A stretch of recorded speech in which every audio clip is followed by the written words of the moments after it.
ডিম দিয়ে যে এত মজা করে স্যান্ডউইচ বানান যায় না খাইলে বিশ্বাসই করবেন না।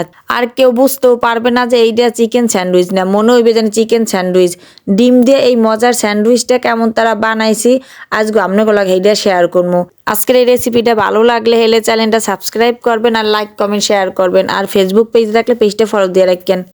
চুলা জ্বালাইয়া ফ্রাই প্যানে দিয়ে দিছি 2 টেবিল চামচের মতন তেল দিয়ে 2টা ডিম দিয়া একটা স্প্যাচুলা দিয়া এখন ডিমটার এরম করে ভাঙ্গে নিব। যেরকম মাংসের কিমা করি এরম ছোট ছোট করে ডিম দুইটারে এরম মাংসের কিমার মতন ছোট ছোট করে নিব। ছোট ছোট কিমা করা হইলে এখন এর মধ্যে দিয়ে দিব হাফ কাপ পেঁয়াজ কুচি আর দিয়ে দিছি সামান্য একটু ক্যাপসিকাম কুচি। ডিমের লগে পেঁয়াজ আর ক্যাপসিকাম মিলে না হইলে এখন এই জায়গায় দিয়ে দেবো গোলমরিচের গুঁড়ি হাফ চা চামচ, দিয়ে দিব চিলি ফ্লেক্স হাফ চা চামচ। জালটা যার যার পছন্দ অনুযায়ী দিতে পারেন, চাইলে কাঁচামরিচ কুচিও দিতে পারেন। এখন সবকিছু একলাগে লাইটে চাইলে মিশিয়ে নিব। এখন এই জায়গায় দিয়ে দিব 3 চামচের মতন মেয়োনিজ।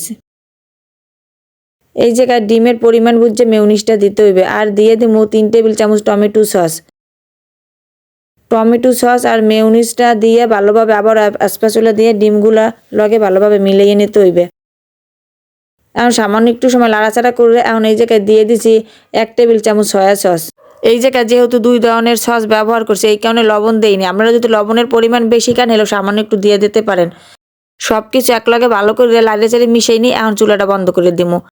এখন এই জায়গায় নিচে 4 পিস পাউরুটি। এই পাউরুটির চারপাশে যে লাল অংশটা থায় এই পাতলা করে কাটতে নিব একটা ছুরির সাহায্যে। এইরকম করে চারপাশে সুন্দর মতন কাটতে নিছি। আর প্রত্যেকটা পাউরুটির উপরে বাটার লাগাই নিব। বাটারটা ডিপ ফ্রিজে আসলে তো একটু শক্ত রয়েছে, ভালো করে আর কি নরম হয় নাই, কারণে আর কি ভালোভাবে লাগতে চায় না। যেহেতু গরম করবো পাউরুটিটা এই কারণে সমস্যা নাই। চারপাশে সুন্দর মতন প্রত্যেকটা পাউরুটির উপরে এরকম করে বাটার লাগাইয়ে দিছি।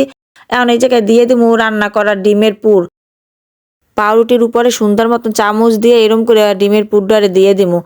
আর একটা পাউরুটির উপরেও পুরডার এরম করে সুন্দর মতন দিয়ে দিছি। এখন ডিমের পুরের উপরে দিয়ে দিমু মোজারেলা চিজ। একটা গ্রেটারের সাহায্যে মোজারেলা চিজটা এরম করে দিয়ে দিমু।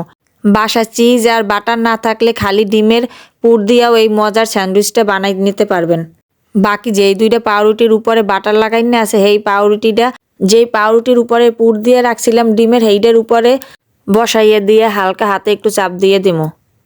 দোনো পিস পাউরুটিটাই একইভাবে বসাই নিছি। চুলা জ্বালাইয়া একটা ফ্রাই প্যান হালকা গরম করে স্যান্ডউইচ 2 পিস দিয়া হালকা একটু গরম করে নিব। যেহেতু এই জায়গায় বাটার আর চিজ দিছি, বাটার আর চিজ জানি হালকা একটু নরম হয় আর স্যান্ডউইচ দুইটাও জানি হালকা গরম হয়। একটা ঢাকনা দিয়ে চুলার আর জাল একেবারে কমাইয়ে দিয়া স্যান্ডউইচের এক পাশ গরম হইলে অন্য পিঠ উল্টাইয়ে দিয়ে দোনো পাশ যেই সময় দেখবো হালকা গরম হয়েছে আর চিজটাও গোয়ালছে সেই সময় স্যান্ডউইচ 2টা নামাইয়ে নিব। এখন একটা ছুরির সাহায্যে ক্যানের টেবিলে মাছ বরাবর কাটলেই রেডি হয়ে গেল স্যান্ডউইচ। এই মজার স্যান্ডউইচ বাচ্চাকে টিফিনে বা বিকেলে নাস্তা হিসেবে দিতে পারেন। আজকের মতন এই জায়গায় বিদায় নিতে আসি। আল্লাহ হাফেজ। আসসালামু আলাইকুম।